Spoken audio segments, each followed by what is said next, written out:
ಈ ಹೊಸ ವರ್ಷಕ್ಕೆ ಸಿಂಪಲ್ಲಾಗಿ ಏನಾದರೂ ಸ್ವೀಟ್ ಮಾಡಬೇಕು ಅನ್ನೋರಿಗೆ, ಅಷ್ಟೇ ಅಲ್ಲದೆ ಹೆಲ್ದಿಯಾಗೂ ಹಾಗೆಯೇ ಕ್ವಿಕ್ಕಾಗಿ ಫಟಾಫಟ್ ಅಂತ ಮಾಡ್ಕೋಬೋದಾದಂಥ ಒಂದು ಸಿಂಪಲ್ ಸ್ವೀಟ್ ರೆಸಿಪಿನ ಈ ವಿಡಿಯೋದಲ್ಲಿ ತೋರಿಸ್ಕೊಡ್ತಾ ಇದ್ದೀನಿ. ಯಾವುದೇ ಫುಡ್ ಕಲರ್ ಯೂಸ್ ಮಾಡದೆ ಬೆಲ್ಲ ಉಪಯೋಗಿಸಿ ಮಾಡಿರೋಂಥ ಈ ಸ್ವೀಟ್ನ ಪ್ರೋಸೆಸ್ ಸ್ಟಾರ್ಟ್ ಮಾಡೋ ಮುಂಚೆ ಇನ್ನೂ ಯಾರೆಲ್ಲ ನನ್ನ ಚಾನಲ್ನ ಸಬ್ಸ್ಕ್ರೈಬ್ ಮಾಡಿಲ್ವೋ ಸಬ್ಸ್ಕ್ರೈಬ್ ಮಾಡ್ಕೊಳ್ಳೋದನ್ನು ಮರಿಬೇಡಿ. ಮೊದಲಿಗೆ ಸ್ಟವ್ ಮೇಲೆ ಒಂದು ಬಾಣಲಿ ಇಟ್ಕೊಂಡು 2 ಸ್ಪೂನಷ್ಟು ತುಪ್ಪ ಹಾಕ್ಕೊತಾ ಇದ್ದೀನಿ. ತುಪ್ಪ ಬಿಸಿ ಆದಮೇಲೆ 2 ದೊಡ್ಡ ಚಮಚ ಗೋಡಂಬಿ ಹಾಕ್ಕೊಂಡು ಇದನ್ನು 1 ನಿಮಿಷ ಫ್ರೈ ಮಾಡ್ಕೋಬೇಕು. ಇದು ಒಂದು ಅರ್ಧ ಫ್ರೈ ಆದಮೇಲೆ 2 ಸ್ಪೂನಷ್ಟು ದ್ರಾಕ್ಷಿ ಸಹ ಹಾಕ್ಕೊಂಡು ಒಟ್ಟಿಗೆ ಫ್ರೈ ಮಾಡ್ಕೋಬೇಕು. ಇಲ್ಲಿ ನಿಮಗೆ ಬಾದಾಮಿ ಇಷ್ಟ ಆದರೆ ಅದನ್ನು ಸಹ ಕಟ್ ಮಾಡಿ ಹಾಕ್ಕೋಬೋದು. ಈ ದ್ರಾಕ್ಷಿ ಗೋಡಂಬಿ ಫ್ರೈ ಆದಮೇಲೆ 1 ಕಪ್ಪಲ್ಲಿ ತೆಗೆದಿಟ್ಕೋಬೇಕು. ಈಗ ಇರೋ ತುಪ್ಪಕ್ಕೇ ನಾನಿಲ್ಲಿ 1 ಕಪ್ಪಷ್ಟು ಸೇಮಿಯಾ ಹಾಕ್ಕೊತಾ ಇದ್ದೀನಿ. ಸೇಮಿಯಾ ಹಾಕ್ಕೊಂಡು ಸ್ಟವ್ನ ಲೋ ಫ್ಲೇಮಲ್ಲೇ ಇಟ್ಕೊಂಡು 7 ರಿಂದ 8 ನಿಮಿಷ ಫ್ರೈ ಮಾಡ್ಕೋಬೇಕು. ಇಲ್ಲಿ ಸೇಮಿಯಾನ ಲೋ ಫ್ಲೇಮಲ್ಲೇ ಇಟ್ಕೊಂಡು ಫ್ರೈ ಮಾಡಿಕೊಂಡ್ರೆ ಸ್ವೀಟ್ ಟೇಸ್ಟು ತುಂಬ ಚೆನ್ನಾಗಿ ಬರುತ್ತೆ. ನೋಡಿ, ಈಗ ಇದು ಚೆನ್ನಾಗಿ ಗೋಲ್ಡನ್ ಬ್ರೌನ್ ಕಲರಲ್ಲಿ ಫ್ರೈ ಆಗಿದೆ.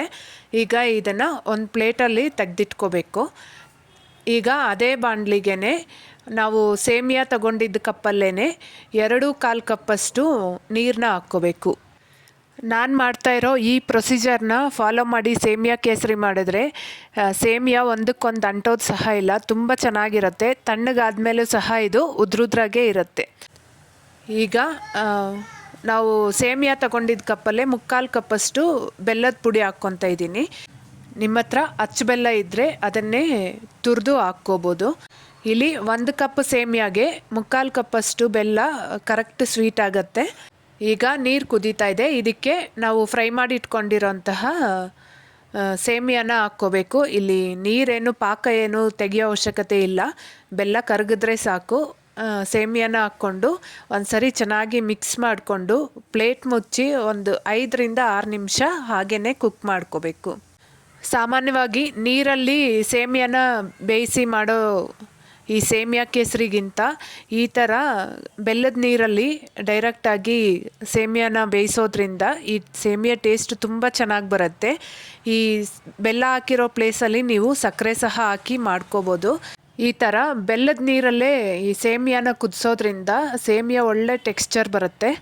ಅಷ್ಟೇ ಅಲ್ಲದೆ ಒಂದು ಶೈನಿ ಲುಕ್ ಕೊಡುತ್ತೆ. ನೋಡಿ, ಈಗ ಈ ಸೇಮಿಯಾ ಸಹ ಚೆನ್ನಾಗಿ ಬೆಂದಿದೆ.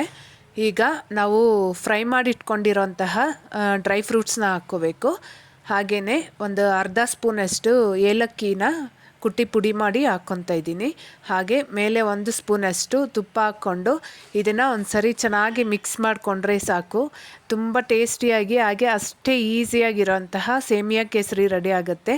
ನಾನಿಲ್ಲಿ ಯಾವುದೇ ಫುಡ್ ಕಲರ್ನ ಸಹ ಯೂಸ್ ಮಾಡಿಲ್ಲ, ಆದ್ರೂ ಎಷ್ಟು ಕಲರ್ಫುಲ್ಲಾಗಿ ಬಂದಿದೆ ನೋಡಿ. ಸ್ವೀಟ್ ಇಷ್ಟಪಡೋರ್ಗಂತೂ ಖಂಡಿತ ಈ ರೆಸಿಪಿ ಇಷ್ಟ ಆಗುತ್ತೆ. ಖಂಡಿತ ಒಂದು ಸರಿ ಟ್ರೈ ಮಾಡಿ ನೋಡಿ.